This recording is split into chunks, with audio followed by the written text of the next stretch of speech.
As I rise to support this motion, I also want to stand on the submission that I made last week, because everything that I said, I meant. And I also wish to appreciate our substantive speaker. Can you just consult in low tones? Majority Leader, please guide the team to consult in low tones. Proceed, Senator Asige. Speaker, I must begin by appreciating our substantive speaker for steering us so well through this very sensitive subject matter. He has done a very good job, and we thank him. The gig is up, Speaker. The emperor has no clothes. Speaker, I wish to lay the foundation of my contribution in the famous play titled King Lear by William Shakespeare. Widely regarded as Shakespeare's finest work, King Lear is an allegory that illustrates a sharp fall from grace from a king who is drunk with pride, with ego, the desperate need for control and praise, who makes a series of mistakes by listening to his immoral eldest two daughters and bad advisors, who exist only to praise him for their own personal gain. Though caring for him greatly and always wanting the best for him, Speaker, King Lear chooses to reject his youngest daughter, Cordelia, because she refuses to flatter or feed his ego like the others, by telling him the truth, even at the risk of her losing her inheritance. Shakespeare's motif revolves around King Lear's fall into error and Machiavellian ways, which we see when he arrogantly declares that he has ultimate power and can choose to ignore his subjects whenever he is pleased with them. His inability to see the truth leads him to lose power, wealth, his senses, his truest daughter Cordelia, and ultimately his own life. Speaker, the entire internet was screaming during Sunday night's interview with the president. Don't mean to anthropomorphize, but TV screens across the country would have turned themselves off themselves if they could, after what is said to have been a train wreck of a conversation from start to finish that left the emperor naked.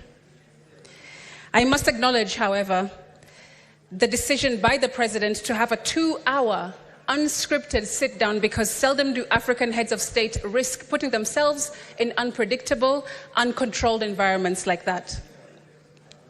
With our majority leader setting the tone through this motion, let the Senate be your Cordelia, Mr. President. You are a leader in the service industry, and I was told just last night that the two most vital pillars in the service industry are perception and experience. And for such a delicate subject matter, you at the very least need a stellar crisis communications team, because your words kept fueling the fire last week. I also want to remind the president that it's not about him. It's not personal. We didn't name it Kenya Kwanza. That wasn't us. Kenya Kwanza. Not Kwanza the noun, Speaker, but Kwanza the adjective. And instead of putting Kenya first, your presidency has put Machiavellianism first, like King Lear, when all that us young people wanted was for you to put Kenya first. Like a performance review of sorts, Speaker, we expected that on his third attempt to address us on Sunday night, he would come with details, with data, definitives, strategies, but it was still so vague, so non-committal, so uninformed. It felt dismissive and disconnected. Speaker, the president went on national television without a clue of what has been happening in the country that he believes he governs. Was the deputy president right in his address last week as well, that his boss may not know all that is going on in the country? How many people are in custody, he was asked. He replied, I have a ballpark figure from the police that they have enough people.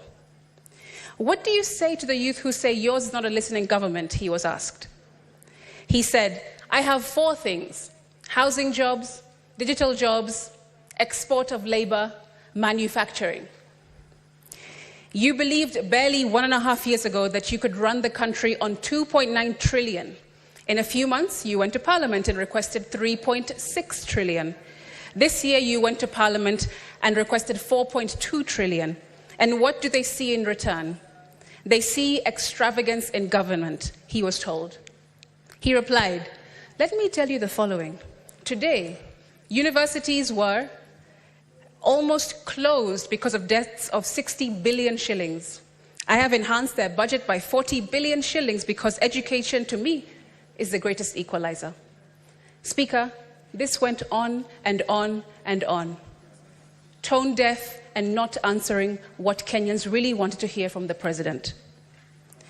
Not only were shots fired at innocent young protesters last week, Speaker, but it seems in this interview we also saw shots fired at his cabinet, his deputy president, and even the communications team caught astray. So what are some solutions? Speaker, in response to austerity measures as directed by this motion, the president has on record made pronouncements of what he plans to do. Young people do not want more dialogue or multi-sectoral groups before he actions what he has already committed to do.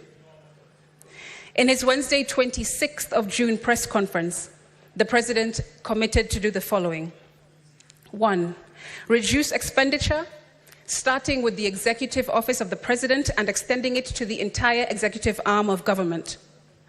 2, operational expenditure in the presidency be reduced to remove all allocations for the confidential vote, reduce travel budgets, hospitality, and purchase all motor vehicles and renovations, as well as other expenditures.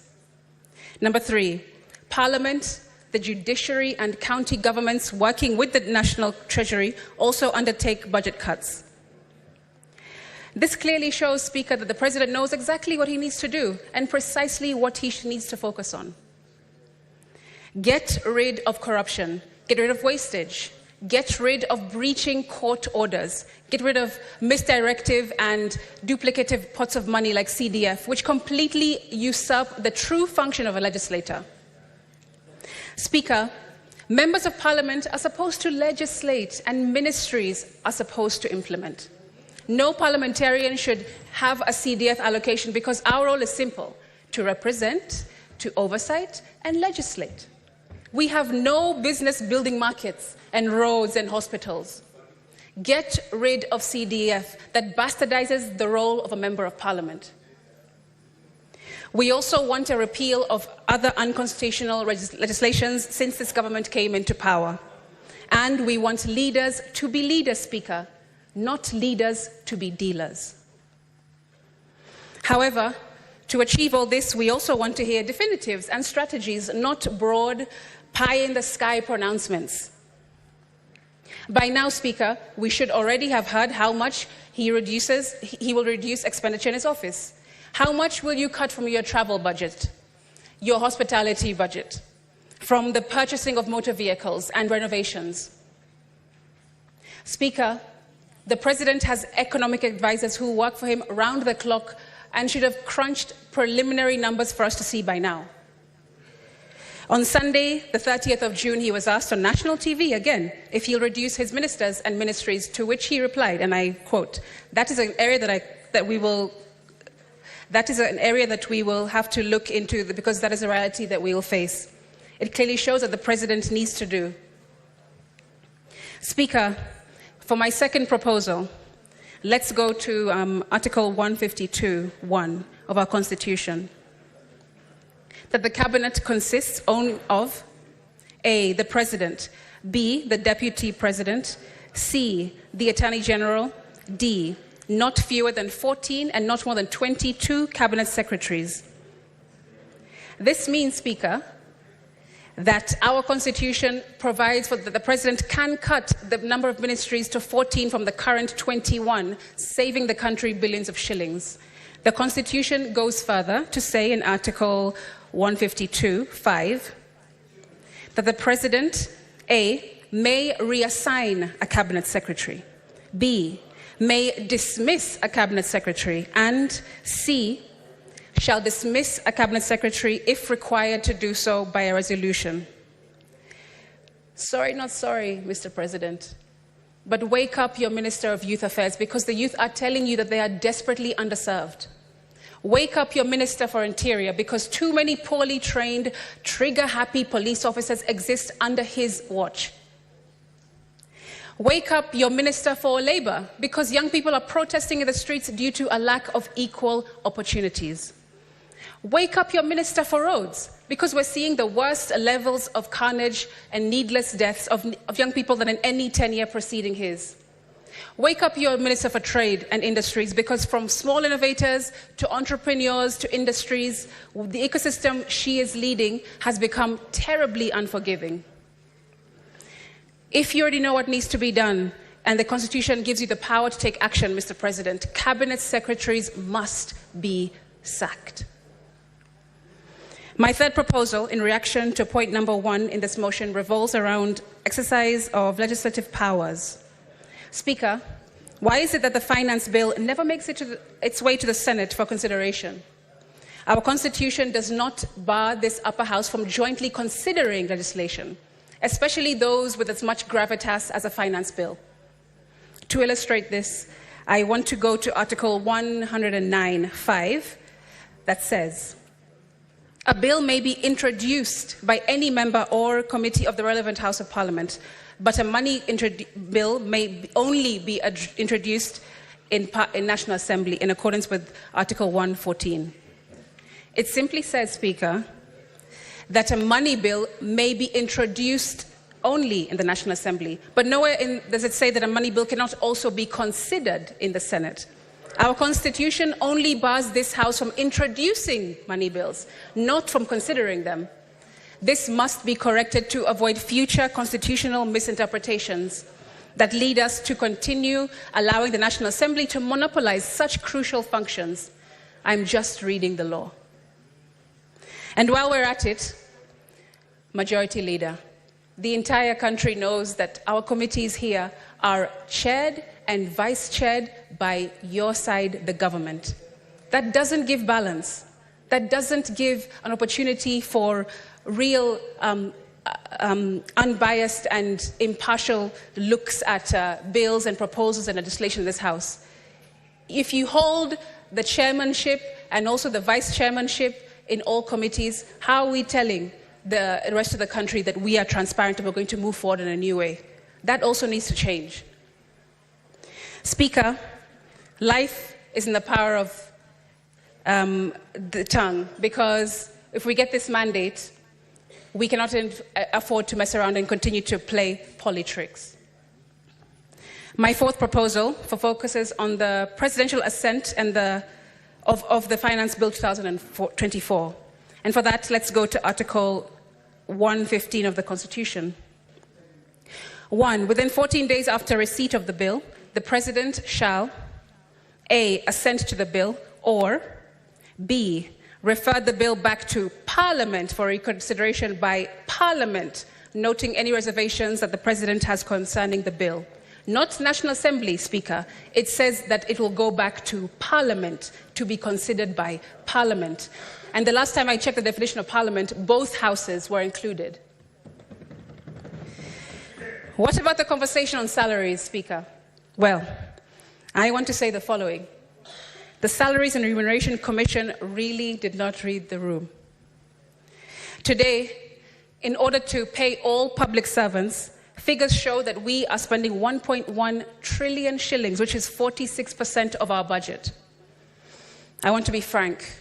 I propose our current salaries for those at the national level be cut by 50% and our allowances be reviewed downwards.